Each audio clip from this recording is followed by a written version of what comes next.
Hi, I'm Tim. Welcome to our channel, and thanks for logging on.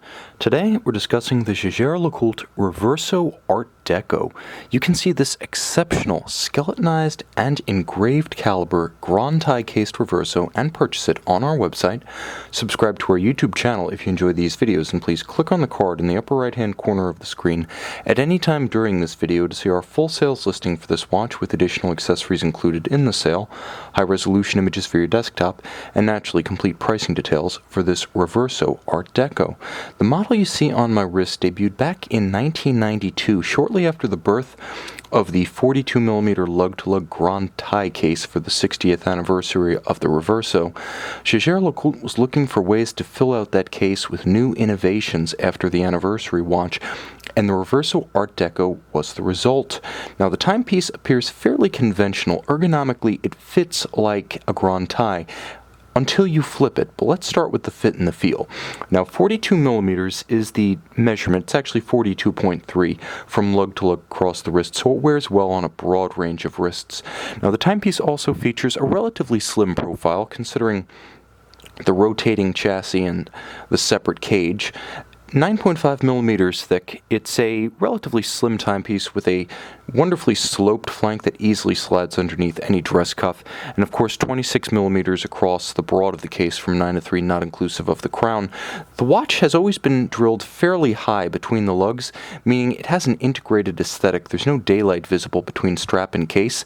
It also means that oftentimes you have to try a Reverso on to know for sure whether it fits you, but that's why we offer a no questions asked return policy, though I can't imagine why you would want to, with a gorgeous watch paired with a dark brown alligator leather strap, monotone stitch, and folded edges. It's paired with Jaeger-LeCoultre's first generation folding buckle. Now, you can tell it's the first generation because it has a completely different profile than the second, which features a channel down the interior of the clasp.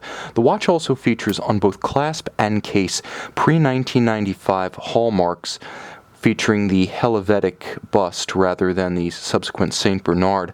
So this is from the earlier half of the production run of this watch, which spanned 1992 to 2002 approximately. Production was low, with roughly 900 of the rose gold examples created and about 200 in white gold.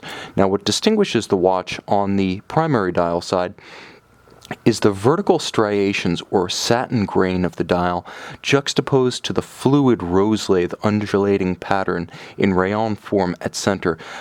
The rose gold hands are faceted for contrast, and there's a countersunk Clou de Paris decorated small seconds dial at 6 o'clock. Each of the dart style indices is diamond finished in rose gold and hand applied, and there's a subtle dimple style frame to the primary dial. But when you turn the watch over, first, note the wonderful condition of the engine turned perlage as delivered from the factory, still quite crisp and beautifully defined. But when you turn the watch over, you see the hallmark, the calling card, and the claim to fame for all time of this reference. I'm going to try to get as close as I can. This is the caliber 822 AD, or Art Deco. It's really more of an Art Nouveau movement than Art Deco. The machine aesthetic, the straight lines, the tension, that's present in the primary dial. This is Art Deco. This is of an age that came just before Art Deco. Fluid, floral, hand engraved, and I should mention, this is not like guilloche, which is engraving guided by hand using a rose lathe.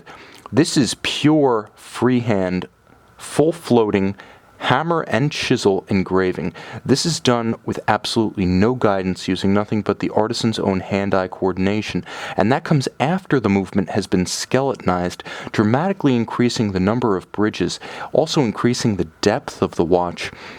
I would say it's like looking into a longa movement in terms of depth, but not in terms of aesthetic. It's also a beautiful kaleidoscope of colors, with the copper color of the bridges contrasting with the violet of the pivot jewels, the gold of the train, the silver of some of the steel and rhodium-plated components, and the beautiful cobalt blue of the kiln-fired oxidized screws. So you have engraving by hand and skeletonization by hand here. You'll even note the JL logos cut into the spoke of the mainspring barrel. Absolutely sensational. This proves you do not need a complication to have fun. This is one that rewards viewing by loop again and again and again. And of course, since this was all freehand and essentially a product of the artist's imagination rendered on the spot, no two of these watches are alike.